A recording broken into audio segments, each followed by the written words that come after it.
Alright, hey, what's up YouTube, you guys? Oh, I smell weed. Anyways, this is a tutorial on nothing specific, just more about fluidity and stuff like that. The specific movement, basically, this is point A, and that's over there is point B. But this here is my obstacle. Or you can see it's point A, point B, point C, point D, whatever. Let me do one quick run through what I'm going to do. I'm going to walk you guys through a little bit how to do it.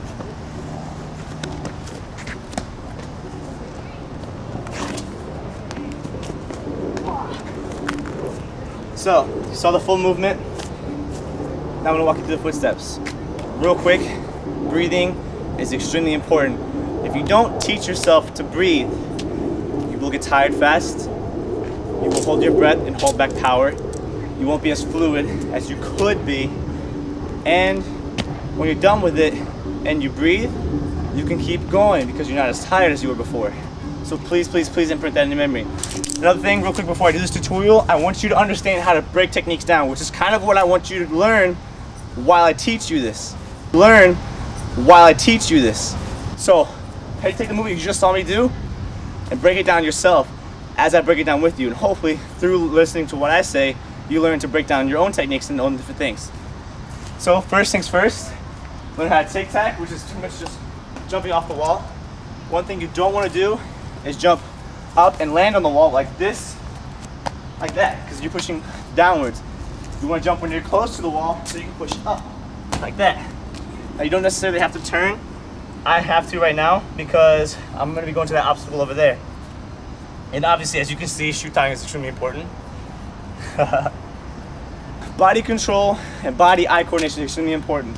Now, being that I'm coming off of this wall, I start facing it, so I have to end up facing this way. So of course you don't want to come up, hit the wall, and go straight back and hit your back into this. So what you can do is walk yourself through on how to turn. So as you're running up the wall, turn and then push off. And the same thing, a couple more times, get used to it. Turn, then push off. Next thing you know, you're at the wall. That's just kind of short, but I'm going to show you guys some footwork. Now when you go to the wall, here, alright, you can land a cat if you want. You grab the ledge. Try not to grab like this. I don't know if you guys can see my hands. The only reason this is bad is because my elbows are here at the edge. If it's a rough surface, it'll scratch your arms, and it's not very comfortable. So, when you do grab it, grab the ledge. Here, you can hang. This is much easier than you can going like this. So I want you guys to kind of see how I spot, how I place my hands, watch my eyes, watch how I control where I put my hands and where I place my feet.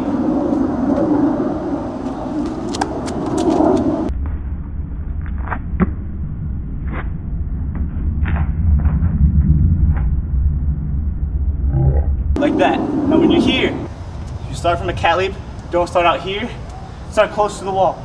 If you're a rock climber, you know to keep your hips close to the wall because you have better balance and you can actually grab things that are closer much easier. Some people like to push out and pull up with their hands. I find it a bit easier to use more your hands than anything. So here, it's not so much pulling out, but pulling up with your arms. 1, 2, straighten your arms. You use your leg to inch your way up if you have to, kind of like that. Or if you want to, you can bump your hips up and get one knee up. Or if you're more experienced, you can go boom and get them both up. Coming down is the interesting part. Some people will be here in a turn off. Some people will just kind of lazy off. Other people will do what I like to do, but it helps with the fluidity and footwork and body placement, is you grab onto this ledge, not over here, because I don't want my arms to be like this when I'm coming down. It's uncomfortable, and if you actually fall, then you're gonna slip and slide. Because you might have better grip, but it's gonna hurt your arms in the long run. So, when you're coming down, the way I'm about to show you, don't think about coming out and into the wall. Place your hands here. Come straight down. Drop your body weight and hang on with your hands. Like that. Once you're here, if you do slip, step off to the side and keep your fluidity going. I'm gonna do one quick full-on run through so you guys can kind of see an example.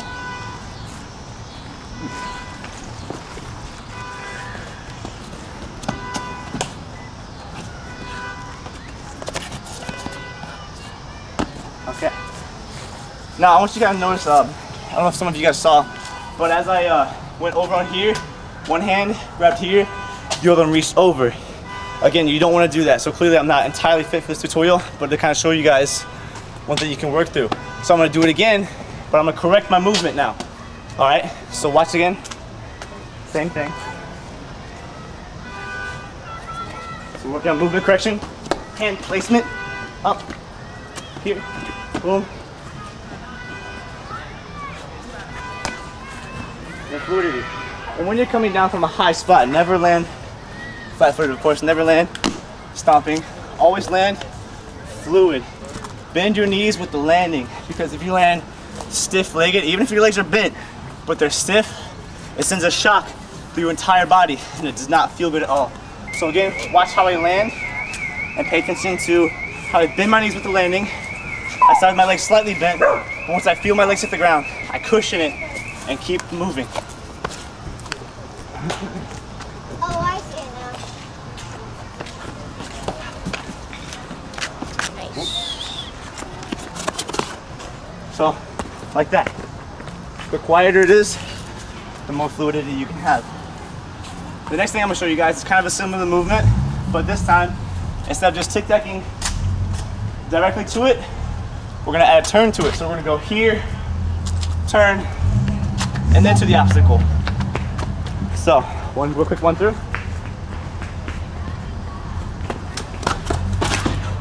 As you can see, I already landed right here, which is in some cases is okay, because that's kind of point that you want to be at.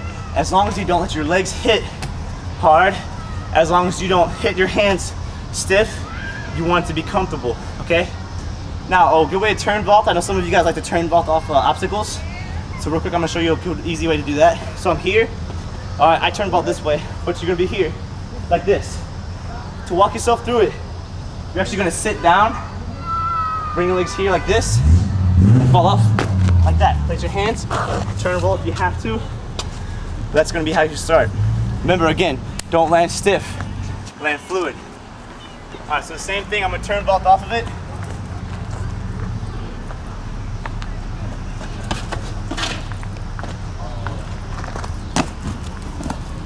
And if you know the roll, of course use the roll.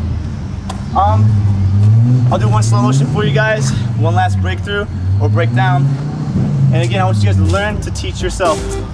Here's the slow motion.